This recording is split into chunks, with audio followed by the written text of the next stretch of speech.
6h10.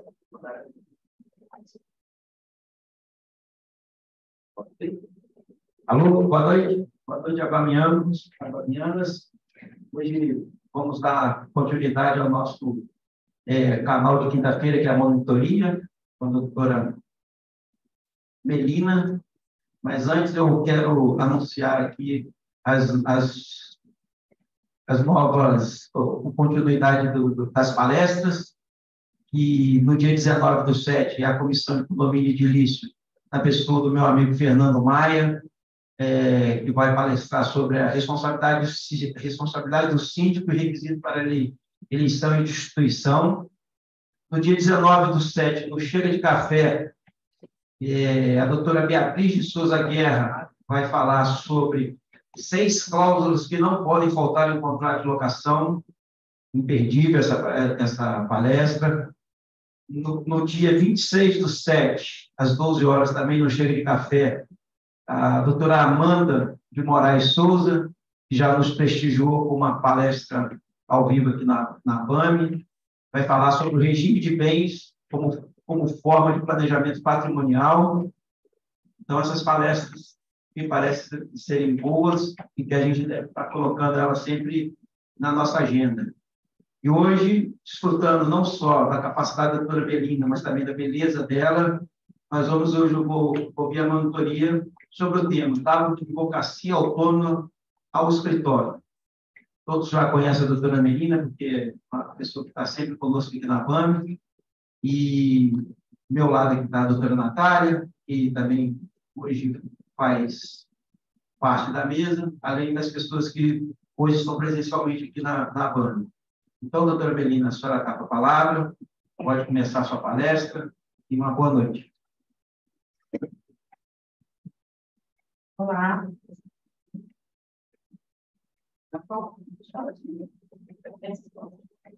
Olá. Legal? Boa noite a todos, boa noite aos presentes, boa noite aos colegas que estão aqui na mesa, doutor Cláudio, doutora Natália, e boa noite aos presentes e os que estão nos assistindo virtualmente também. Bom, essa mentoria, a ideia, né, é direcioná-la para o advogado iniciante ou para aquele que está exercendo uma atividade autônoma e tem como um projeto prospectar clientes e crescer esse trabalho, né, até a formação de um escritório, tá? Inicialmente, aqui só para pontuar, o escritório em si não pressupõe apenas um local físico de trabalho, né? Mas eu acho que engloba toda uma dinâmica de trabalho, de organização e de possibilidade de alcançar mais projetos, né? Então, o que eu quero dizer aqui para vocês são algumas sugestões sobre essa forma de estruturação do seu trabalho, para que você esteja pronto e apto para desenvolver o seu escritório com o crescimento desse projeto, tá? Vou passar aqui, né?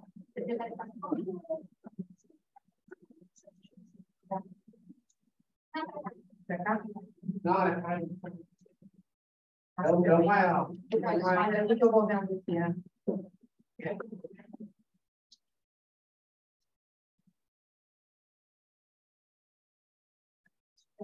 Bom, vamos lá. Então, o primeiro ponto sobre a prospecção, né, de clientes é a captação. E para a captação, eu acho que o primeiro ponto para o advogado que está iniciando ou aquele que está pretendendo focar em uma determinada área, né, é justamente isso, escolher e definir uma área de atuação, né, obter uma especialização, porque quando você foca num determinado nicho, né, fica mais fácil até para você angariar os clientes, enfim, para que eles lhe conheçam de acordo com a sua área e você passa a ser uma referência dentro daquela área do direito, né? Tanto pode ser imobiliário, né? Aqui a gente está falando da casa que trata do direito imobiliário, mas independente da área da escolha desse advogado, definir, né? Porque um advogado generalista dificilmente ele consegue atender todas as demandas, né? A gente sabe que a advocacia requer um estudo constante. Então, definir uma área de atuação, eu acho que é um primeiro ponto para iniciar essa prospecção, tá? O segundo ponto aqui é a comunicação. O advogado ele tem que estar sempre comunicando, né, o que faz, como faz. A gente tem algumas limitações para a divulgação. Então, abaixo aqui eu estou colocando a divulgação acadêmica, que é a que nós podemos utilizar, né, até como forma de captação. Então, é muito importante que o advogado comunique o seu trabalho, fale, de uma forma que ele seja lembrado pelas pessoas sobre o que ele faz. Eu preciso de um advogado na área imobiliária. Poxa, eu lembrei de fulano que sempre fala comigo sobre esse assunto, está sempre divulgando temas sobre isso. Então, manter uma comunicação ativa e criar uma divulgação acadêmica através de artigos, publicações informativas em redes sociais, tudo isso é muito importante para prospectar a advocacia. Bom, aqui as redes sociais já mencionei, né? É uma ferramenta bastante utilizada, mas lembrando que as publicações são sempre de conteúdo informativo dentro da sua área de escolha. Cursos de especialização, é muito importante, né, se manter sempre atualizado e direcionar os estudos para a sua área de escolha. Então, é uma forma também, né, de se manter ativo e até de criar um networking, né, conhecer outros colegas da área e, com isso, ir angariando parcerias, enfim, expandindo a sua rede de contatos.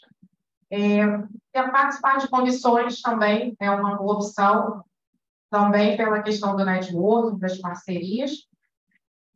E, com tudo isso, com os estudos relacionados à sua divulgação, aos seus contatos, você vai criando uma autoridade no assunto, né? Você vai demonstrando o seu conhecimento, a sua rede de contatos, e com essa autoridade você começa a ter aí um diferencial na sua carreira e na sua atuação. Bom, para os advogados iniciantes, para quem ainda não tem tantos recursos financeiros para fazer o investimento, a gente tem muitos recursos gratuitos, né? Então, o advogado já tem que ser criativo pela própria natureza da atividade, né? A gente sabe aí que, embora tenham todas as leis, os códigos, sempre tem uma surpresa em algum processo e a gente tem que ser criativo para poder resolver essas demandas. Então, dessa mesma forma, eu acho que a criatividade deve ser utilizada para fazer realmente uma apresentação pessoal. A gente tem ferramentas gratuitas para a criação de sites, apresentação, layout, o padrão de formatação da petição, enfim. Todos esses modelos, né, você pode usar isso por ferramentas gratuitas, não tem necessidade de um investimento financeiro imediato.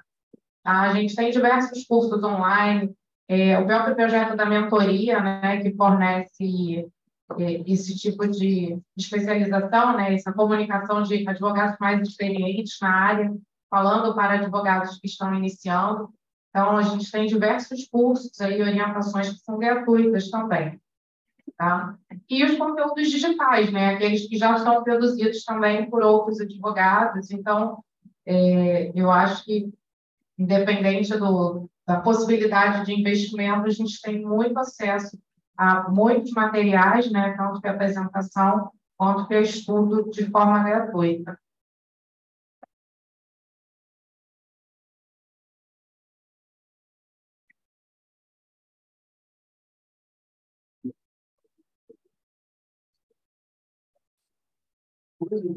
Pode, se tiver alguma pergunta durante, pode interromper para fazer, não tem problema não. Pode falar. Vamos bater um papo aqui para a gente não deixar ser um monólogo, né? Então, doutora Melina, eu queria, antes de perguntar a você, você falou sobre especialização.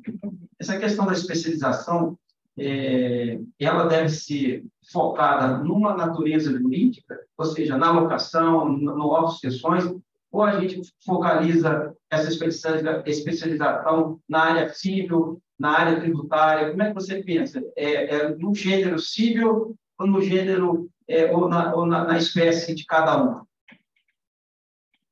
Eu acho que a partir do momento que o profissional escolhe a sua área de atuação, eu entendo que essa especialização pode ser dentro de qualquer área que seja correlata, né? Na própria área imobiliária, a gente conversa aí com diversas outras áreas do direito, o próprio direito das sucessões, direito de família, questão da questão tributária mesmo.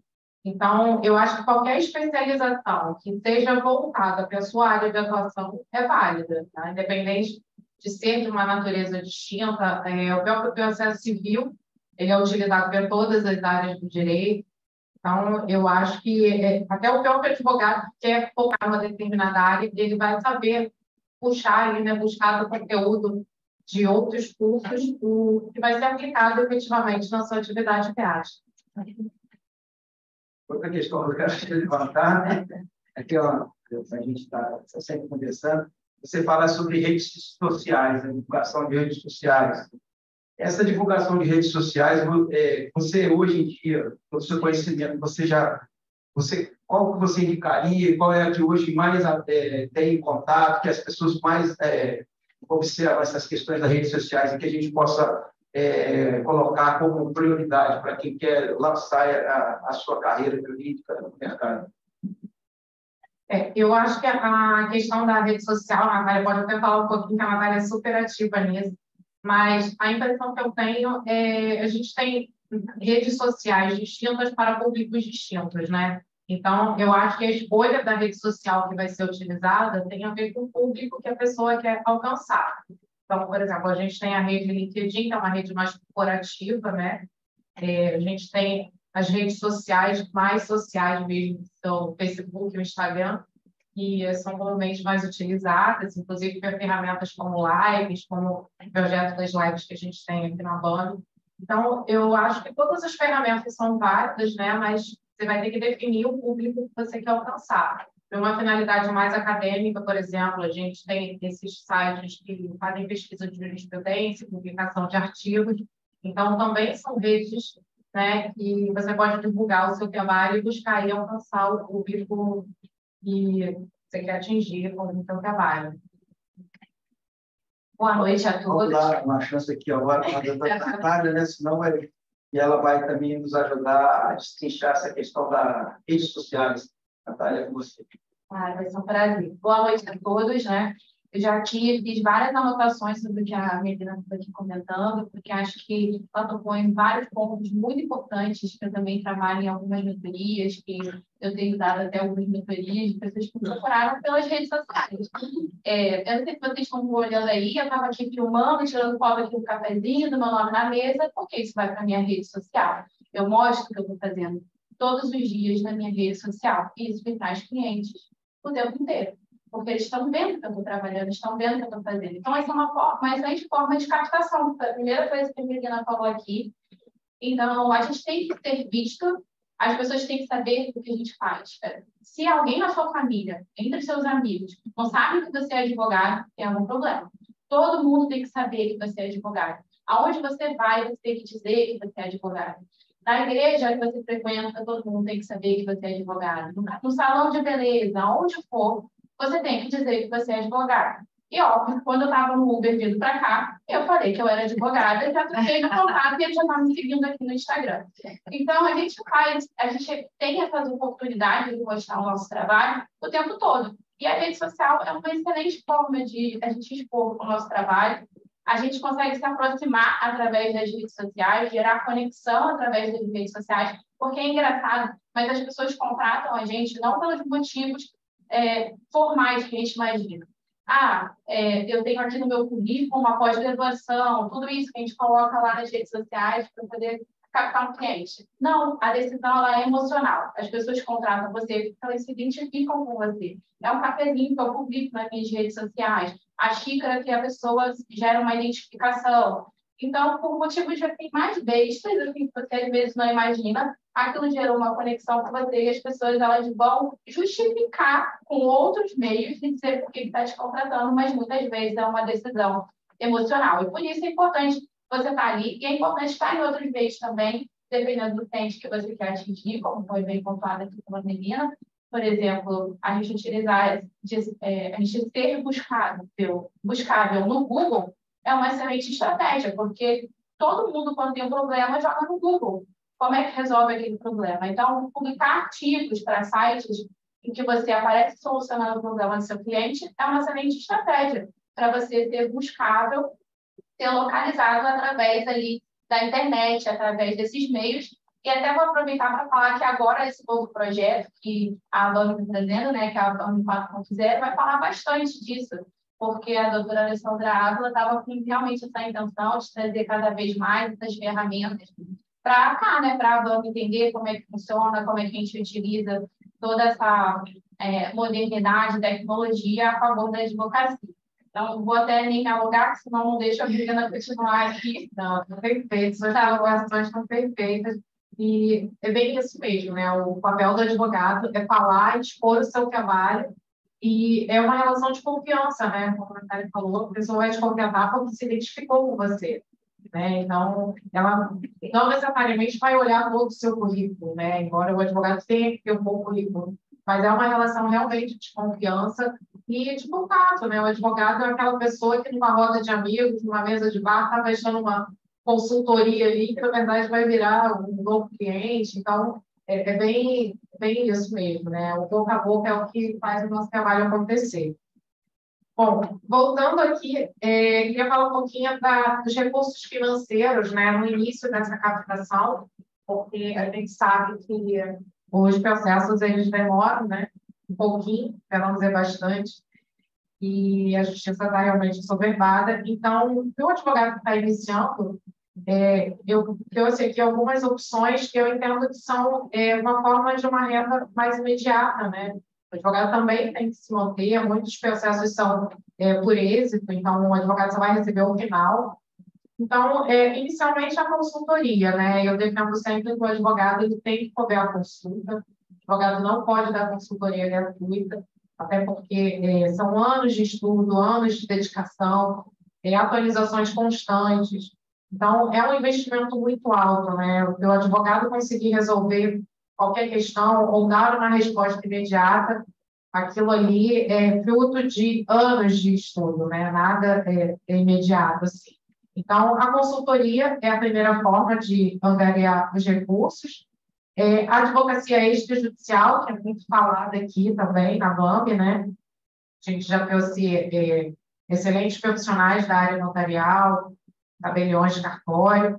Então, a advocacia extrajudicial, né, não só a parte cartorária, mas todas as outras atividades que são possíveis de serem exercidas fora do judiciário, são opções de ganhos mais imediatos para o advogado, né?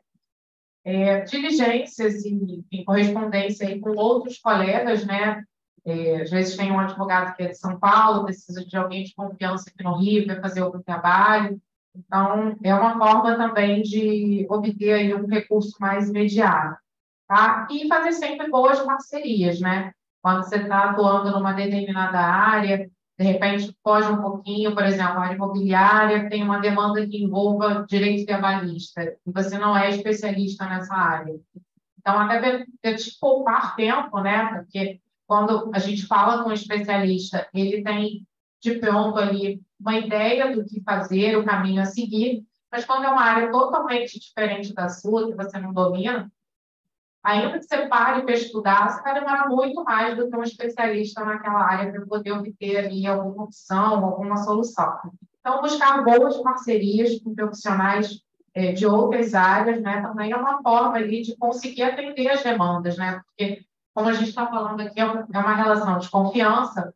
Então, o cliente que confia em você, ele sabe que a sua área é imobiliária, por exemplo, mas, de repente, ele tem uma situação criminal na família e ele não vai buscar um advogado sem te consultar. Ele vai até pedir para que você o auxilie nessa busca, o acompanhe. Então, é uma boa forma também de conseguir manter aí esse acervo e dar até um atendimento mais completo para o seu cliente, né? Então, buscar boas parcerias sempre.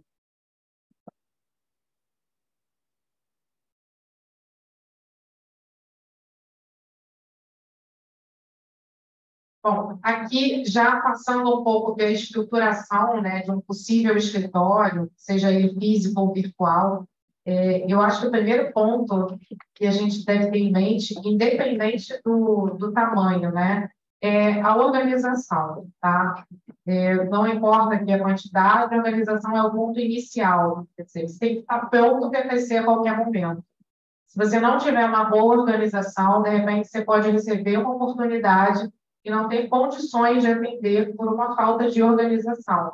Quando a gente começa, né, a gente pega ali o primeiro cliente, daqui a pouco pega mais um, você vai dominando aquilo de uma forma muito tranquila.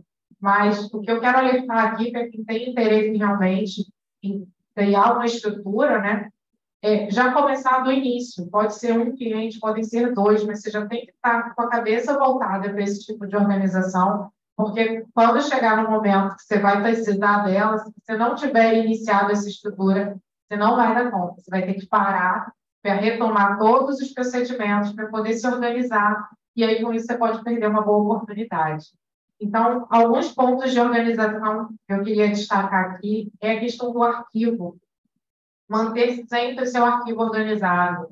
Não acumule papel na mesa, não deixe de dar um destino, né, para os documentos, sejam eles físicos ou virtuais, né, os documentos que estão no seu computador, crie pastas de fácil acesso e identificação, porque no início você vai lembrar de cabeça de muita coisa, mas passado um tempo ou passado anos do teu tempo, você vai ter que retomar alguns pontos, né? Com o tempo, até pela minha experiência também, tem processos que eu fazia tocando, ia no fundamento, já sabia tudo de cabeça. Aí passa um tempo, nossa, o processo já tem 10 anos, você não vai lembrar mais o que aconteceu. Você começa, ou foi nesse que eu pedi a gratuidade, foi no outro, o que aconteceu? Você não vai lembrar. Então, crie pastas e organize isso de uma forma dinâmica e de fácil identificação, para que você saiba o que buscar quando precisar. Então, isso é muito importante para que você tenha uma estrutura organizada, tá? A rotina de controle de prazos, né? Todo advogado tem que ter, seja por uma planilha, seja por um sistema automatizado, mas você tem que ter uma rotina de controle e estabelecer para si os prazos que você vai adotar para o cumprimento dos prazos processuais, né? Por exemplo, eu costumo anotar todos com uma margem de segurança de alguns dias antes da data limite, porque imprevistos acontecem, e aí você já tem ali uma segurança para poder atender e cumprir esses prazos processuais. Tá? O backup das informações, né? Hoje a gente usa muito acervo na nuvem, muitos documentos aí são eletrônicos, por e-mail, WhatsApp. Quer dizer, a gente recebe informação de todos os lados e de todos os tipos. Então, manter o arquivo e o backup é fundamental, porque você tem que ter acesso a esses documentos, né? Esses documentos são dos seus clientes. Então, você tem que ter um backup ali seguro, de forma que se perder o computador, estragar o seu computador, você vai ter acesso a todos esses documentos de uma forma rápida, né? Dados para comparativos em planilhas e sistemas. Eu vou falar mais à frente um pouquinho sobre isso, mas é muito interessante para o advogado manter informações sobre a natureza das demandas, sobre a vara em que está tramitando o processo, o juiz que vai apreciar a causa, se houver recurso, qual a Câmara. No meu escritório tem um mapa com tudo isso planilhado, então, com o tempo, você já sabe como é que é conduzido o processo em determinada vara, o que acontece em determinada Câmara. Então, esse tipo de mapeamento também é muito importante para você manter um controle do seu acervo, né? O horário de atendimento, no início a gente não tem hora para começar a trabalhar, nem hora para terminar, mas é importante que você exponha ao seu cliente o seu horário de atendimento, né? A gente tem um horário de atendimento ao público, mas a gente sabe que o advogado, às vezes, trabalha muito antes desse horário começar e muito tempo depois também, né? Então, sempre informe ao seu cliente o seu horário de atendimento. E evite, né, ainda que no início desse trabalho, atender fora do horário comercial, porque, como eu falei no início, você vai ter um processo, você vai ter dois, daqui a pouco você tem 20, você não vai dar conta, vai ter cliente mandando mensagem 10 horas da noite, então você costumava responder 10 horas da noite. Então, já limite no início esse horário de atendimento, para que você não seja surpreendido depois quando as coisas começarem a aumentar de volume, né? O prazo para execução das tarefas, né? Como eu falei no início, para o controle de prazos processuais, você tem que estabelecer os prazos que você vai adotar para realizar determinadas demandas. Às vezes você precisa solicitar documentos ao cliente, buscar outras informações. Então, estabeleça esses prazos para que você tenha uma rotina organizada. Tá? E a validade das propostas é uma coisa que eu sempre falo nas mentorias, porque às vezes a gente esquece de informar o cliente a validade da proposta e ele fica com aquela proposta, pensa, daqui a pouco ele te procura um mês depois, e um mês depois você já pegou outro trabalho, ou você não recorda exatamente o caso dele, você vai ter que demandar um novo tempo para retomar o assunto. Então, eu acho que trazer uma validade na proposta te permite organizar o limite de demandas que você pode assumir e também é uma forma de cobrar ao cliente de retorno, né? Se aquilo vai acontecer, se vai prosseguir, até para que você não tenha que parar repetidamente e retornar um processo que você já analisou e já apresentou a sua proposta.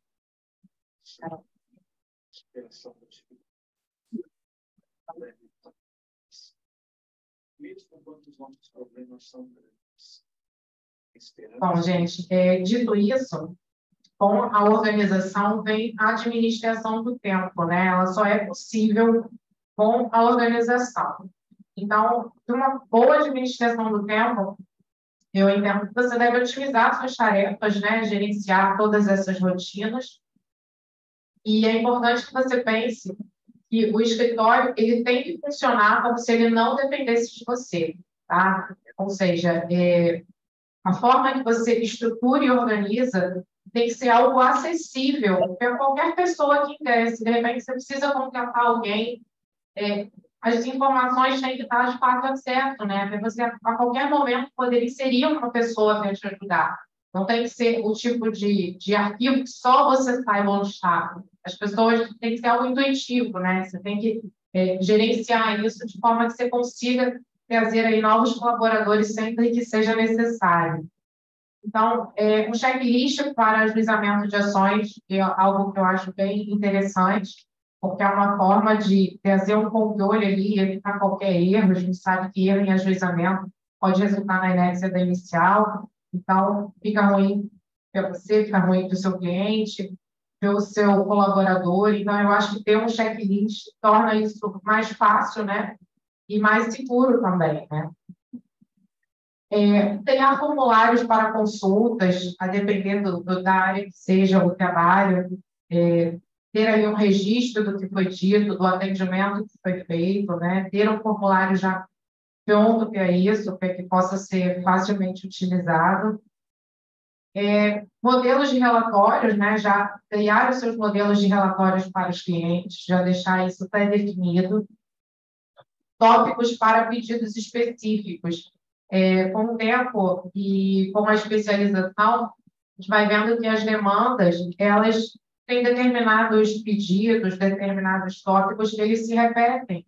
Então, se você já manter um acervo desses tópicos, por exemplo, um tópico de gratuidade, um tópico para uma petição que tem uma questão de legitimidade, todos esses tópicos vão te auxiliar e fazer com que o seu peticionamento seja mais rápido e que o seu colaborador também já tenha um acesso imediato ali à forma de estruturação da sua petição, né?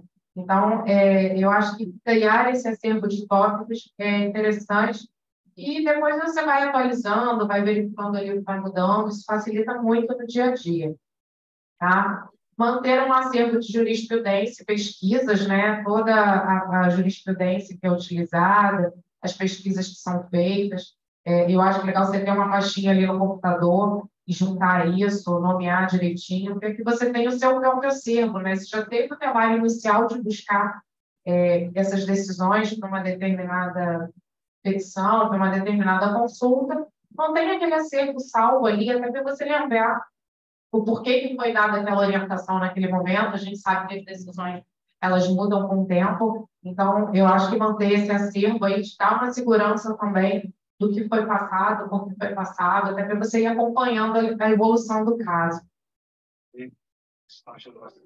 A planilha, né, de dados das ações ajuizadas, como eu tinha falado antes, com a vara, o juiz, o rito, o valor da causa, enfim, todas as informações para te dar uma visão global ali dos processos que você está acompanhando.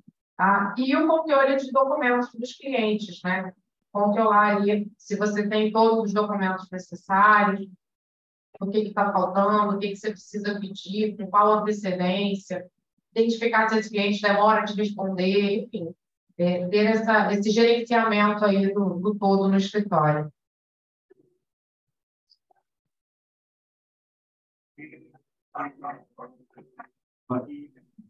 Passou.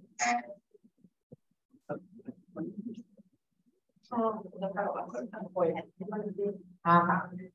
Bom, eu trouxe aqui só um exemplo de checklist com algumas informações que são importantes de serem checadas, né? Então, isso faz parte também, quando você pretende aí, estruturar um escritório, ter uma equipe para te auxiliar, é importante que você tenha esse checklist para poder direcionar o trabalho que vai ser feito, né? E evitar uma falha aí na condução dos casos. Então, a possibilidade da gratuidade é um ponto a se verificar, o peticionamento, legitimidade, recolhimento de custas com marca, né? Às vezes, você está acostumado a demandar uma determinada comarca, capital, daqui a pouco tem uma regional, você recolhe as custas para a comarca errada. Então, ficar atento e conferir isso antes.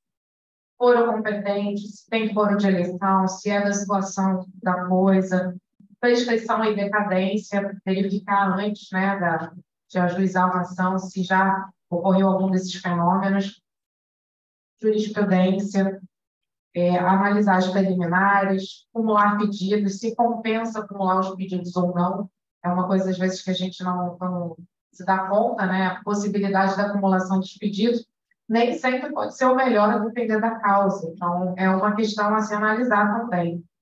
Tá? Procuração, documentos de representação, verificar se esses documentos já estão na pasta e os anexos e os documentos pertinentes aí à causa. Então, aqui é só um exemplo de um checklist, né, para auxiliar aí o dia a dia e otimizar o tempo, né? Melina, teve uma palestra nossa aqui com um advogado na área de despejo, de locações, em que ele estava falando que, para ele, não era nem sempre era bom acumular ação de despejo com cobrança. Exato. Você lembra disso que ele falou? Então, é um caso disso. Que você vai pegar o seu caso e vai analisar se vale a pena fazer apenas ação de despejo com falta de pagamento, se vale a pena fazer ação de despejo acumulado com cobrança, se vai fazer ação de despejo a execução do aluguel. Então, isso é importante realmente. Você contou uma coisa muito importante mesmo. Exatamente. Tem demandas, por exemplo, que envolvem aí uma avaliação de eventuais perdas e danos. Você ainda não consegue mensurar o valor desse dano material. É o tipo de ação que você poderia acumular, por exemplo, uma obrigação de fazer ou de não fazer. Mas, às vezes, não é interessante, você ainda não tem a liquidez ali necessária. A questão do despejo, né? Não é legal você acumular com cobrança, você acaba atrapalhando o andamento do despejo, ao passo que a cobrança ela pode ser discutida depois, inclusive costuma demandar um tempo maior. Então, é uma análise interessante assim, feita, né? Porque na faculdade a gente aprende, pode acumular, pode acumular. E às vezes até uma questão de custos também, né? Para o cliente, às vezes pode ser um pouco pensar. Às vezes o cliente não tem condições de dispor daquele valor imediatamente, e aí você pode optar por fazer uma ação com algum resultado mais imediato para o seu cliente, de forma que ele não tenha que desprender um valor tão alto. A gente sabe que as custas judiciais são altas, né, elevadas. Então, essa análise aí sobre custo-benefício de acumular o pedido e a duração do processo, eu acho que é bem importante também.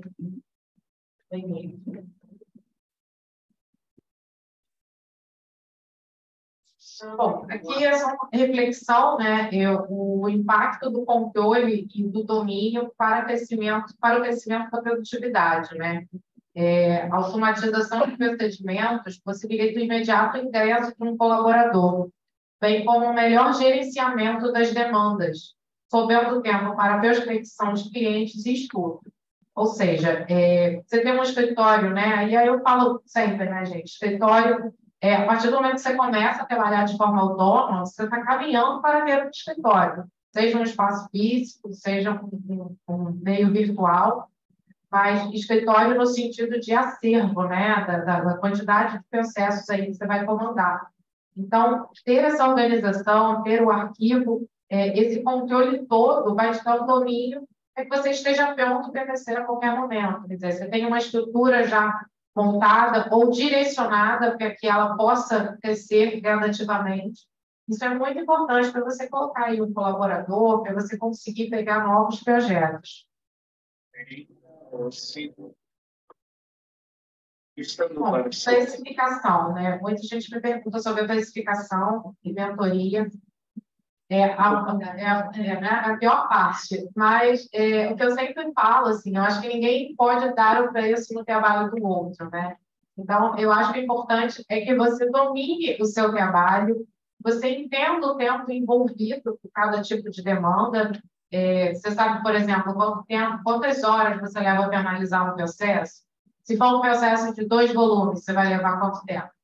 Se for uma questão consultiva, você tem que analisar documentos, por exemplo, na área do direito imobiliário, você tem que avaliar certidões, escrituras, convenções, enfim, você tem que ter uma ideia do tempo que você precisa para fazer aquilo, e com isso você vai dominando aí o seu trabalho e vai entendendo o custo, né? Primeiro, o seu custo operacional, o tempo que você vai dedicar a uma determinada demanda, para você poder estimar aí o valor do seu cliente, né? Seja para uma consulta, para uma análise de documentos, enfim, eu acho que isso vai muito, é uma questão muito subjetiva, mas que decorre realmente do seu domínio, né? Do domínio do seu trabalho, do tempo ali que se dedica para isso, do que você já investiu. Enfim, eu acho que basicamente é por aí. Bom, a gente já está caminhando aqui para o fim. Eu sei que o termo pós-venda, né, que é um termo muito comercial, mas eu acho que se aplica também para a advocacia, porque não adianta nada você captar o cliente, você receber aí o trabalho, você não alimentar essa relação, né, que é uma relação de confiança. Às vezes você fez um trabalho pontual para o cliente, foi uma consulta, uma assessoria pontual, e você não deu um retorno, enfim, você não cuidou desse pós-venda, e aí com isso você acaba até perdendo o cliente, né? Então, eu acho que enviar relatórios mensais, anuais, a depender do tipo de trabalho que seja feito, mas eu costumo partir do princípio que eu acho que o cliente nunca pode te cobrar alguma coisa. Na verdade, você tem que se antecipar e já informar o seu cliente. A gente sabe que tem cliente que fica lá olhando o andamento do tribunal e toda hora te pergunta. Então, você já sabe como é, fala assim, olha, pode ficar tranquilo, uma vez por mês, ou a cada 6 meses, ou uma vez por ano, eu vou te dar um relatório completo. Então, ser diligente, né? Evitar que o cliente fique te cobrando retorno.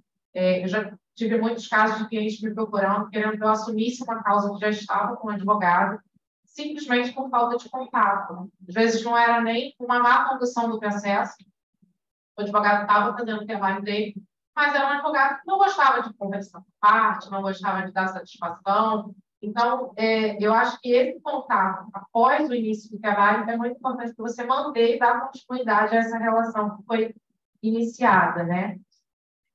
A solicitação de documentos, né? Trazer prazos para o cliente também, informar para ele, olha, eu vou te pedir um documento com tanto tempo de antecedência, eu preciso que você me devolva também com alguma antecedência, porque eu ainda vou ter que analisar ele.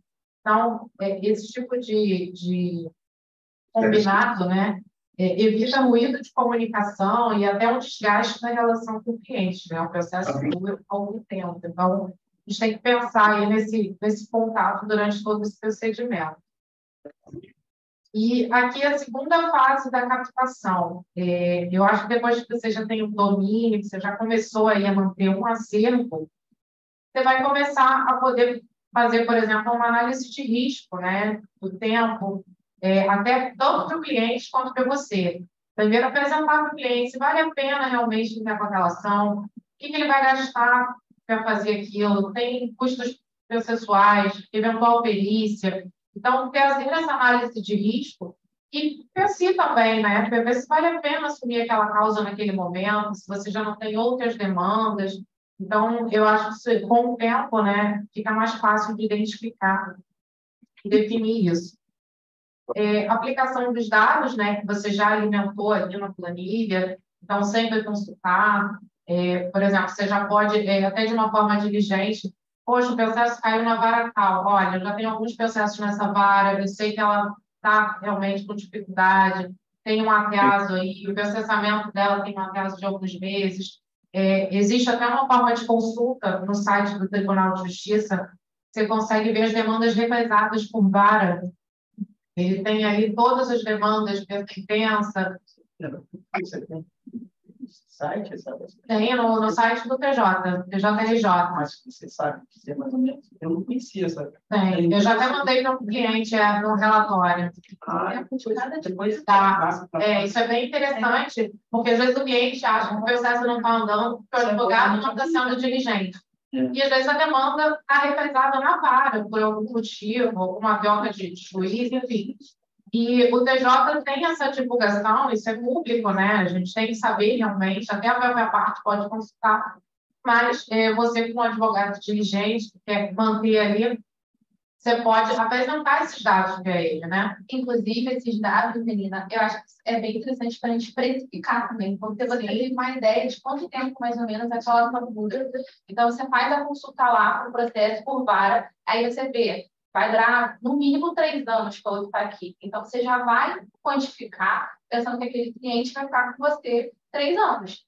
E aí, às vezes, o cliente se assusta com o valor da precificação. E aí, quando você mostra para ele os dados, eu já fiz muita proposta que eu coloco os dados lá, eu boto o mapa que sai, eu uso o tempo, e aí eu coloco isso dentro da proposta, falo a média de duração do processo e possibilito parcelamento para o cliente, já que ele vai ficar comigo durante anos, 2 anos, 3 anos com um processo judicial, e até para a gente, quando vai apresentar o extrajudicial também como uma opção.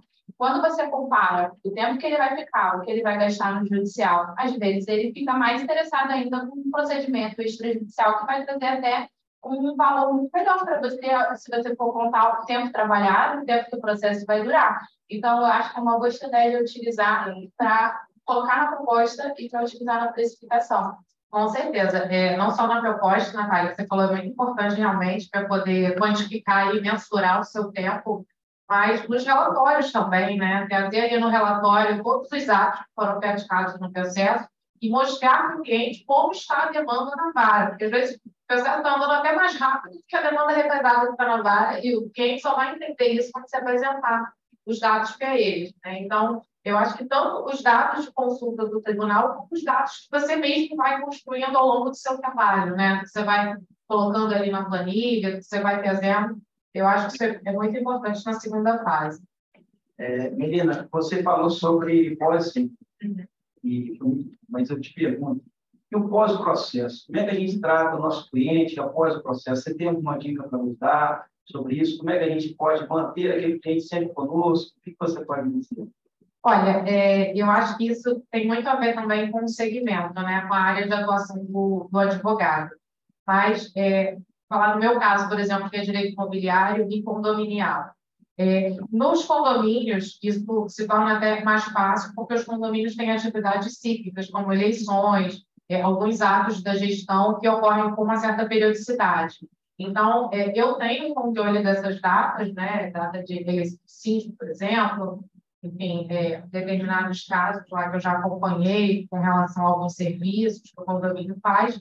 E aí, eu faço contato com o cliente, enviando a ele, perguntando se está tudo bem, se ele está precisando de alguma ajuda, alguma assessoria.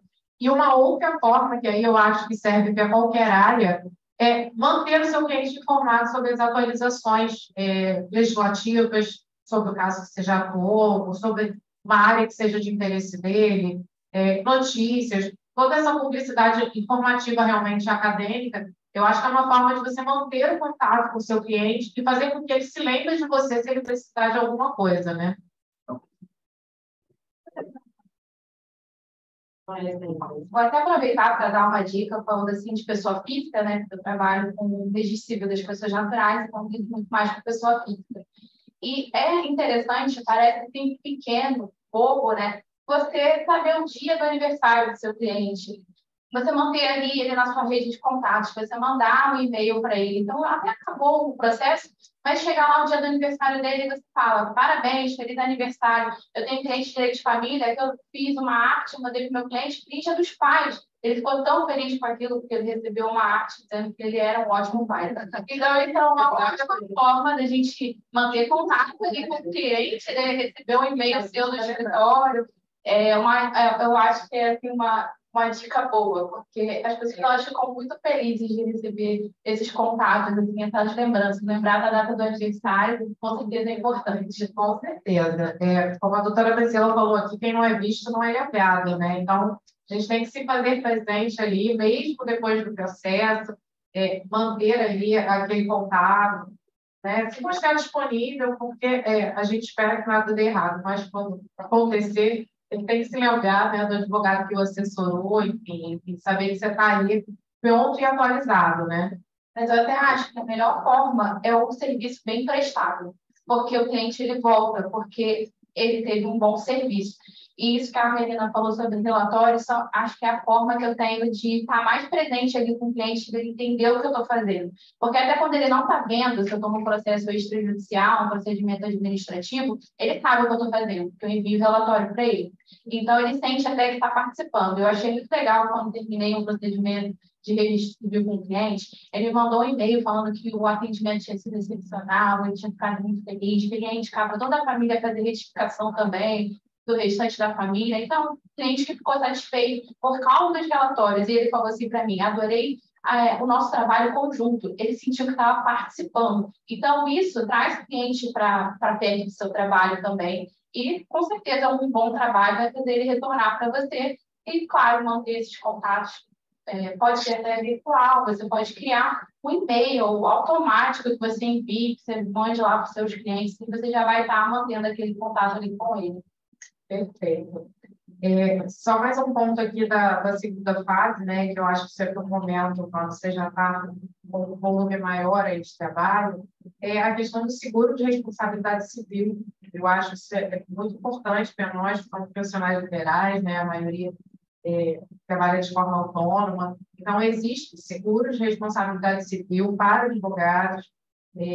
Às vezes você vai contratar uma pessoa, você não está dando conta de acompanhar ali de perto, revisar todas as peças, revisar tudo que está sendo feito. Então, esse seguro serve para isso, né?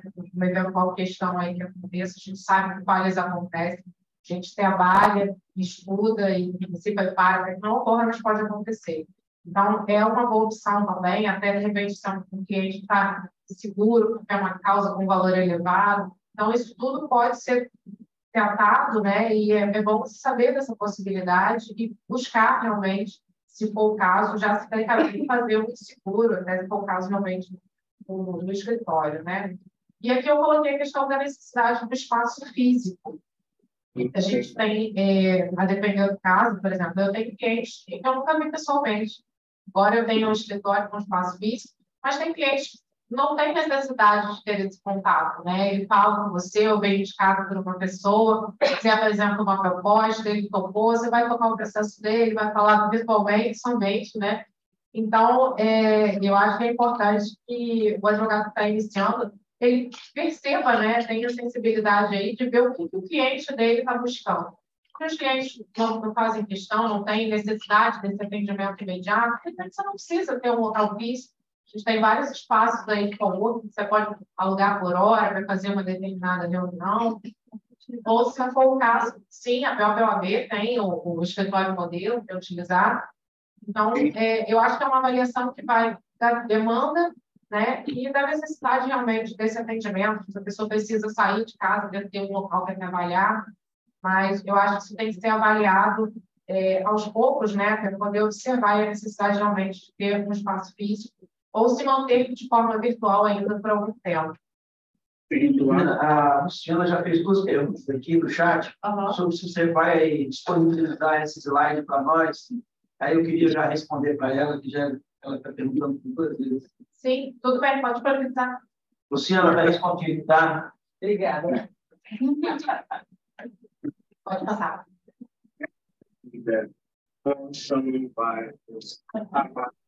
Aqui, mas eu queria também para disponibilizar. Bom, um apanhado geral aqui do que foi dito, né? Eu acho que o mais importante é o estabelecimento de metas, né? Eu pensei aqui uma ordem sequencial, mas essa ordem, como a gente vai ver no slide seguinte, ela é totalmente mutável, vai depender dos seus objetivos. Então, dentro do que a gente falou aqui, o primeiro ponto seria o investimento na comunicação visual, e aí a comunicação visual, não só a sua comunicação pessoal, a sua forma de se apresentar, que isso também conta, né? A forma que você se veste, que você se porta, isso tudo conta para o seu cliente também, você está sendo observado o tempo todo. Às vezes, como eu já falei em outras mentorias, você vai ter uma oportunidade de fechar um negócio. Então, o que você vai apresentar, infelizmente, a primeira impressão é a que fica. Então, você tem que pensar nisso, né? O primeiro contato ali pode ser sua única oportunidade de fechar um trabalho. Então, a comunicação visual, desde a sua apresentação pessoal mesmo, mas também a sua comunicação formal, o que você vai apresentar, a formatação da sua proposta, uma proposta clara, objetiva, uma formatação bem feita. As pessoas reparam nisso também, né? Às vezes ele vai ver uma proposta ali mal feita, papel amassado, alguma coisa assim, vai pensar, poxa, ele não teve o cuidado de trazer a minha proposta assim, então será que ele vai conduzir o meu processo, né? Então, toda essa comunicação é muito importante, né? O que você transmite, o que você fala e o que você apresenta, os documentos, seja a proposta, o que for, isso tudo é muito importante, porque essa é a sua oportunidade aí de mostrar que você vai oferecer para o seu cliente. O investimento na comunicação pessoal e profissional, como eu falei, a gente tem diversas ferramentas gratuitas, seja pela layout de proposta, a questão das redes sociais, você pode divulgar o seu trabalho através de informativos. Então, esse investimento na comunicação é muito importante, porque, no fim, assim, eu acho que a gente consegue alguma coisa também com rede social, por outros contatos, mas o boca a boca é infalível na advocacia, tá? Você pode ter certeza, assim como alguém pede, você tem um médico para me indicar, você pode ter certeza que um advogado indicado por alguém vai ser sempre uma prioridade. Então, esse tipo de comunicação é muito importante para o início da carreira, né? E para toda ela, na verdade. O investimento em novos cursos de aperfeiçoamento, não só o investimento aqui, não só financeiro, porque a gente tem cursos gratuitos, trabalhos de mentoria, comissões dedicadas a determinados temas. Então, manter sempre atualizado, né? Quando eu falo investimento aqui, não é só financeiro, é investimento de tempo também. Toda aquela organização da sua estrutura, ela tem que estar sempre em dia, para que você tenha tempo, por exemplo, de vir aqui na BOB assistir uma palestra e assistir alguma aula online, enfim. Isso tudo é um investimento de tempo, você tem que estar estruturado e organizado para poder ter essa oportunidade, né?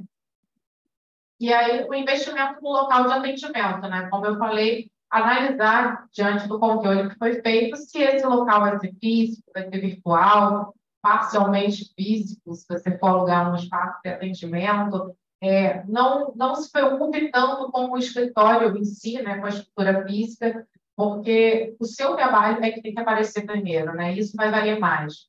Então, analise, verifique a possibilidade, e, por fim, se for o caso, né, realmente, isso aí também depende do espaço físico, mas a obtenção do CNPJ, né, constituir aí uma sociedade, seja ela pessoal, com parceiros, e buscar a contabilidade e assessoria para poder fazer o negócio girar e acontecer. Bom, como eu falei antes, né, a ordem dessas metas é só uma sugestão, seguindo o raciocínio que foi exposto aqui, mas essas etapas elas vão ser adotadas de acordo com o interesse de cada um, com a sensibilidade ali do que está acontecendo, do que faz sentido para você no momento, né? Então, todo esse controle é importante. E lembrando sempre também que o advogado que atua de forma autônoma, que quer constituir aí um escritório, não tem garantias previdenciárias, o advogado é um profissional liberal, a sua grande parte é autônomo.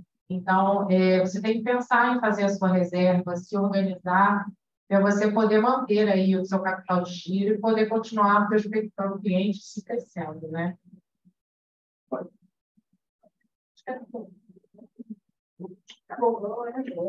Obrigada, gente.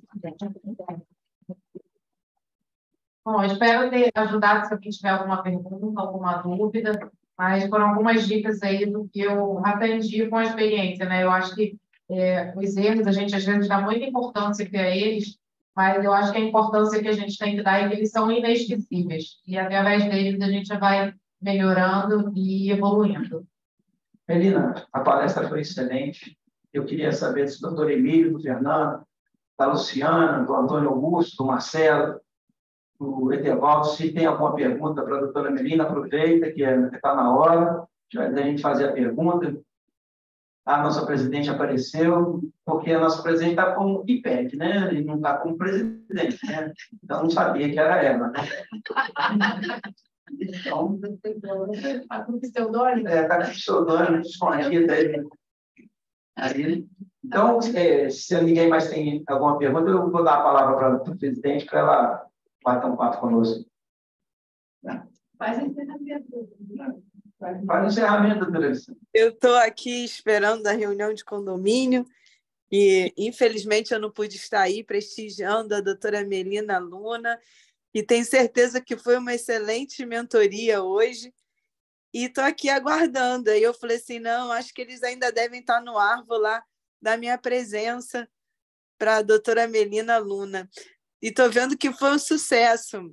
Ih, fechou, acabou.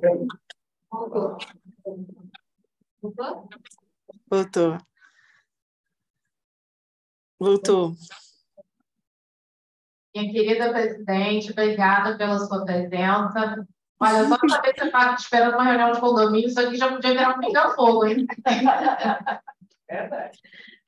Muito obrigada. Olha, e eu já sei que hoje aqui vai ser cheio de condemônios, como dizia o nosso saudoso Silvio Capanema. Já botei até um batom vermelho, nem uso batom, já estou até com um batom vermelho preparado para exorcizar. Bem, a palestra foi muito boa, eu consegui pegar aqui umas dicas muito importantes. Parabéns, doutora Melina, que você esteja sempre conosco aqui. Doutora Alessandra, fazendo as suas honras aqui, espero que tenha sido a contento. Tem mais alguém que queira falar? Não tendo, bate martelo. Até amanhã e boa noite. Beijo!